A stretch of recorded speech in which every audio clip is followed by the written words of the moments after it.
Hello friends, welcome back to our channel ViaCooking. ఈరోజు బెండకాయ వెల్లుల్లి కారం ఎలా చేయాలో చూసేద్దాం.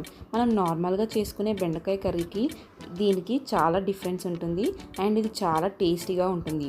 ఒకసారి దీన్ని కనుక మీరు ట్రై చేసినట్లయితే మీరు చాలా ఇష్టపడతారు. ఈ బెండకాయ వెల్లుల్లి కారంని మనం వేడివేడి అన్నంలోకి అండ్ పప్పుచారులోకి నంచుకొని తింటే చాలా టేస్టీగా ఉంటుంది. ఇప్పుడు ఇది ఎలా చేయాలో చూసేద్దాం. ఇప్పుడు వెల్లుల్లి కారం ప్రిపేర్ చేసుకోవాలి. ఫస్ట్ దానికోసం గ్రైండర్ తీసుకొని దాంట్లో 1 టేబుల్ స్పూన్ ఎండు కొబ్బరి పొడి, 1 టేబుల్ స్పూన్ కారం అండ్ 10 నుంచి 12 వెల్లుల్లిని ఇలా పొట్టు తీసేసుకొని దాంట్లో వేసేసుకోవాలి. ఇలా బాగా గ్రైండ్ చేసేసుకోవాలి. ఇలా గ్రైండ్ చేసేసుకున్న వెల్లుల్లి కారం మన బెండకాయ వెల్లుల్లి కారంకి చాలా మంచి టేస్ట్ ఇస్తుంది. ఇప్పుడు దీన్ని పక్కకు పెట్టేసుకొని స్టవ్ పైన ఒక కడాయి పెట్టేసుకొని అందులో ఒక 5 టేబుల్ స్పూన్స్ ఆయిల్ వేసేసుకోవాలి.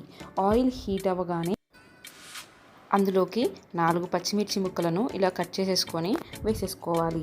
తర్వాత ఇందులోనే ఒక ఉల్లిపాయని ఇలా చిన్న చిన్న ముక్కలుగా కట్ చేసేసుకొని వేసేసుకోవాలి. ఇప్పుడు ఈ పచ్చిమిర్చిలను మరియు ఉల్లిపాయలను బాగా వేయించుకోవాలి. ఉల్లిపాయలు సాఫ్ట్ అయ్యేంత వరకు మనం ఆయిల్లో ఫ్రై చేసేసుకోవాలి. ఇలా ఉల్లిపాయలు కుక్ అవుతుండగా దీంట్లో ఒక 1/2 టేబుల్ స్పూన్ పసుపును కూడా యాడ్ చేసేసుకొని ఒకసారి బాగా కలిపేసుకోవాలి. చూసారా, మనకి పచ్చిమిర్చి అండ్ ఉల్లిపాయలు బాగా వేగిపోయాయి. ఇప్పుడు ఇందులో నేను నీట్గా వాష్ చేసి పెట్టుకున్న లేత బెండకాయ ముక్కల్ని ఇలా కట్ చేసేసుకున్నాను. ఇప్పుడు నేను ఒక 1/2 కేజీ బెండకాయ ముక్కల్ని దీంట్లో వేసేస్తున్నాను. చూసారా, చాలా ఫ్రెష్గా ఉన్న బెండకాయ ముక్కల్ని ఇలా నీట్గా వాష్ చేసేసుకొని ఇలా చిన్న చిన్న ముక్కలుగా కట్ చేసేసుకొని ఇందులో వేసేసుకోవాలి. ఇలా వేసేసుకున్న తర్వాత ఒకసారి బాగా కలిపేసుకోవాలి. స్టవ్ని మీడియం ఫ్లేమ్లోనే పెట్టుకొని ఇప్పుడు ఈ బెండకాయ ముక్కల్ని ఉడికించుకోవాలి. ఇక్కడ మనము బెండకాయ ముక్కల్ని ఉడికించుకోవడానికి మూత పెట్టకూడదు. మూత పెడితే మనకి ఆవిరితో వచ్చే నీళ్ళకి బెండకాయలోని జిగురుతనం అనేది ఎక్కువ అవుతుంది. ఇక్కడ నేను జిగురుతనం పోవడానికి ఒక 1/2 టేబుల్ స్పూన్ ఉప్పు వేసేసి కలిపేసుకున్నాను. ఇప్పుడు ఇందులోకి మనం ముందుగా గ్రైండ్ చేసి పెట్టుకున్న వెల్లుల్లి కారం ముద్దల్ని యాడ్ చేసేసుకోవాలి. ఇక్కడ నేను 2 టేబుల్ స్పూన్స్ వెల్లుల్లి కారం వేసేసుకున్నాను. తర్వాత ఒక 1/2 టేబుల్ స్పూన్ ఉప్పు వేసేసుకున్నాను. దీన్ని ఇప్పుడు బాగా కలిపేసుకోవాలి. వెల్లుల్లి కారం అంతా మనకు బెండకాయ ముక్కలకి బాగా పట్టుకునేంత వరకు బాగా కలిపేసుకోవాలి.